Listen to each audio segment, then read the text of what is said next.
Good morning dear students, I hope you all are well. This particular video will start the first chapter of NCERT in political science of class 9th. That is, what is democracy, why democracy. I have bifurcated this particular chapter as well in two parts. One part will be done today and the other will be done in the next session. Or maybe next session हमारा ये chapter उसमें खत्म हो जाएगा. Again in a very detailed manner, starting up with it. So all you don't know how democracy expanding over the years. Year 2000 or after 2000, many of the nations across the globe have democratic government. However, we have still not understand the meaning of the term democracy.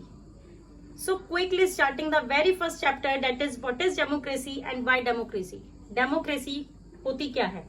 So every now and then जब हम political science की बात करते हैं, the first thing that comes into our mind is the democratic country. So what is democracy and why do we need a democracy?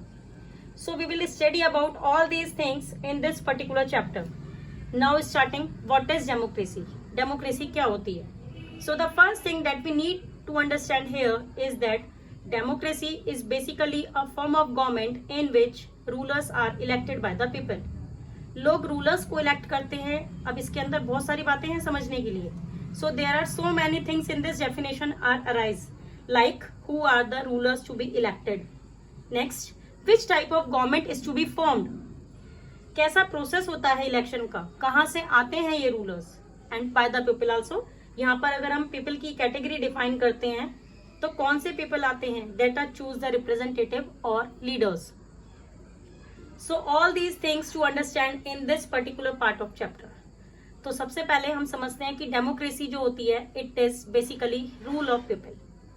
They actually choose their representative and those representative in return their functions, they make the rules and they make the policies which are good for the people and which are beneficial for the people.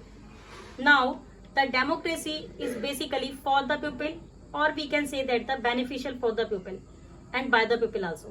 लोगों के लिए है and it is by the people because people only elect their representatives. Now we talked about the word democracy. कभी किसी के दिमाग में आया कि democracy word actually कहाँ से आया है? So the democracy is originated from the Greek word that is demokratia. So when we talk of this word, demos means people, kratia means rule. So if we talk a particular word itself, democratia, तो democratia का मतलब ही होता है a rule by the people. I hope there is no doubt up to this meaning of democracy. Now there are so many features of this democracy.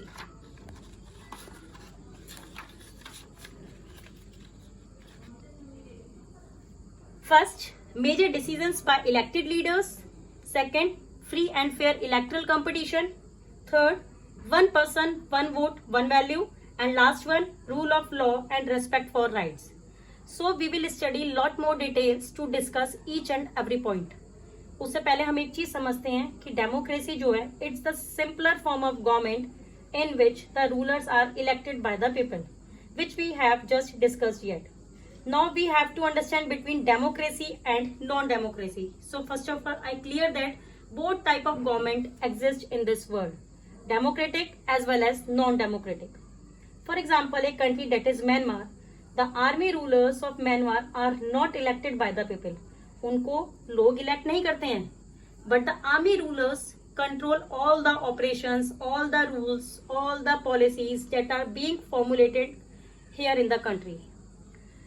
तो actually लोगों का final decision making में तो कोई से है ही नहीं. सो देयर इज नो से of the people in the final decision making, right. Actually जो फाइनल डिसीजन ले रहे हैं उनको पीपल ने चुना ही नहीं है. सो ऐसा ही मोनार्की में भी होता है and same as in the dictatorship also.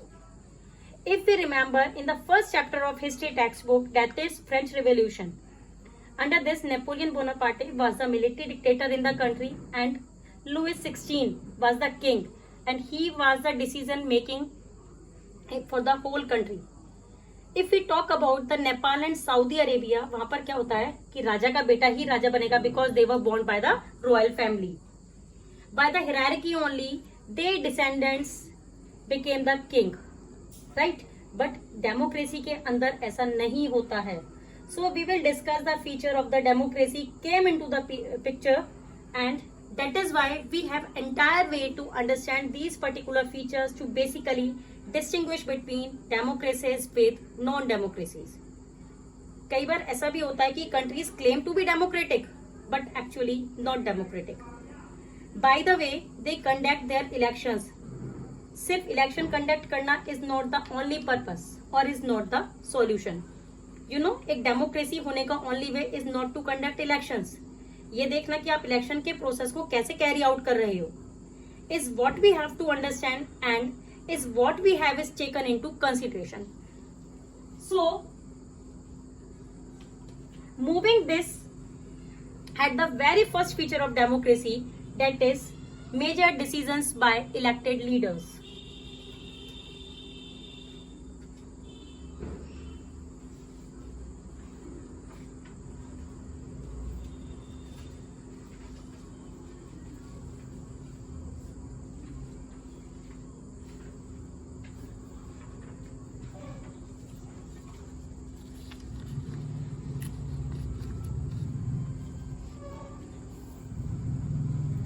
अब अगर आप बाय वर्ड्स इसको देखें, major decisions by elected leaders का क्या मतलब है कि जो ज्यादातर डिसीजंस जो लिए जा रहे हैं वो इलेक्टेड लीडर्स लें. और इनको इलेक्ट किसने किया है? लोगों ने इलेक्ट किया है. But this will understand through the one case study, that is case study of Pakistan. Now back to Pakistan. क्या हुआ था पाकिस्तान में? थोड़ा सा बैक स्टोरी में जाते हैं. Now in Pakistan, general Pervez Musharraf इन्होंने मिलिट्री कूप लेड किया था in October 1999. Military coup actually democratically elected government को चेंज करना या फिर उसको टुक ओवर करना इन आवर हैंड. सो धीरे धीरे क्या हुआ, जैसे जैसे थोड़ी थोड़ी पावर्स उनके हाथ में आती गई, he basically overthrew the democratically elected government. जो डेमोक्रेटिकली जो वोटिंग से इलेक्ट की गई थी गवर्नमेंट, वो इन्होंने उठाकर फेंक दी and he became the general. And धीरे धीरे जब उनके पास पावर्स बढ़ती चली गई, then finally he designated himself as president. In 2002 he conduct referendum. उन्होंने रेफरेंडम बुलाया. रेफरेंडम क्या होता है? Referendum was basically direct reversal voting, जहां पर बेसिकली सारे के सारे एंटायर इलेक्ट्रेट इनवाइट किए जाते हैं for you know voting for the particular purpose. Vote करने के लिए उन सबको इकट्ठा किया जाता है. It's more like a yes or no thing. And then what happened, referendum आया 2002 के अंदर. उसके बाद उन्होंने जब यू नो जीत लिया वो चीज, after that he granting himself a 5 year extension. 5 साल के लिए रूल कर दिया गया उनका एक्सटेंड. बहुत सारे लोग कहते थे कि जैसे कि जो पाकिस्तानी मीडिया है, ह्यूमन राइट्स ऑर्गेनाइजेशंस हैं और जितने भी डेमोक्रेटिक एक्टिविस्ट थे, which was there at that time, they say कि जो रेफरेंडम था it was totally a fraud. उसने धोखा टाइप किया था. उसने बहुत सारी माल प्रैक्टिसेस के through he won that referendum. They use unfair practices at the time of referendum. But क्या कर सकते थे? रेफरेंडम तो पास हो चुका था. अब इससे उन्होंने क्या किया? उन्होंने एक लीगल फ्रेमवर्क ऑर्डर इशू कर दिया. Now this is an important part, so listen carefully students. तो इस लीगल फ्रेमवर्क ऑर्डर में बेसिकली क्या था कि प्रेसिडेंट ने कॉन्स्टिट्यूशन के अंदर अपनी पावर्स को बढ़ाने के लिए और अपनी अकाउंटेबिलिटी को कम करने के लिए कुछ अमेंडमेंट्स लेकर आए थे, कुछ चेंजेस लेकर आए थे. अब वो क्या थे changes? There were 2 changes. First changes was president national और प्रोविजनल असेंबलीज को डिसमिस कर सकता है. पहले president did not have the powers to dismiss the national and provisional assemblies. Provisional assemblies are basically जो स्टेट असेंबलीज होती थी, वो असेंबलीज हमारे प्रोविंशियल की अलग अलग होती हैं. तो पहले president did not have the power to dismiss that, but now they made an amendments in the constitution to dismiss the national and provisional assemblies. This was the first change actually. Then second change उसने क्या किया था? Basically जो civilian cabinet था, the cabinet which was the group people of civilians, the people residing in the country, it was to be supervised by the National Security Council. अब जो national security council थी उनको actually intern military के लोग ही supervise कर रहे थे, और मिलिट्री किसके अंदर आती थी?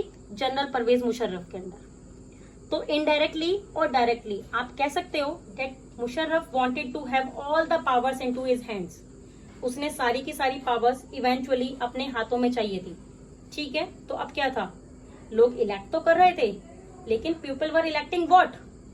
People were electing the civilian cabinets. But eventually, all the powers or all the decisions that were to be taken actually in the hands of National Security Council. And National Security Council came under who? General Pervez Musharraf. So indirectly, अगर हम देखें तो it wasn't actually the people who were doing it. लोगों ने elect कर भी लिया तो इसका क्या फायदा? कोई भी फायदा नहीं हुआ, क्योंकि इवेंचुअली जो सारे के सारे डिसीजंस लिए जा रहे थे वो किसको लेने थे? यस चाइनीज स्टूडेंट्स, किसको लेने थे? Yes mister Musharraf, right. तो ऐसा ही काम करती है डिक्टेटरशिप भी एंड मोनार्कीज भी, क्योंकि इवेंचुअली वो उसके अंदर पार्लियामेंट तो इलेक्ट करते थे, but it is use to be name से, सिर्फ नाम के लिए, क्योंकि सारी की सारी पावर्स तो टीम या डिक्टेटर के हाथ में है। Yes, so this was that what had happened in Pakistan, which on the contrary is very different from that of a monarchy. Now basic feature, जो सबसे पहला फीचर आता है मोनार्की का, दैट इज कि एक डेमोक्रेसी के अंदर फाइनल डिसीजन मेकिंग पावर है, that must rest with the leaders, with those leaders who were being elected by the people, जिनको लोगों ने इलेक्ट किया है। I hope this much is so clear, इसमें कोई डाउट नहीं होगा।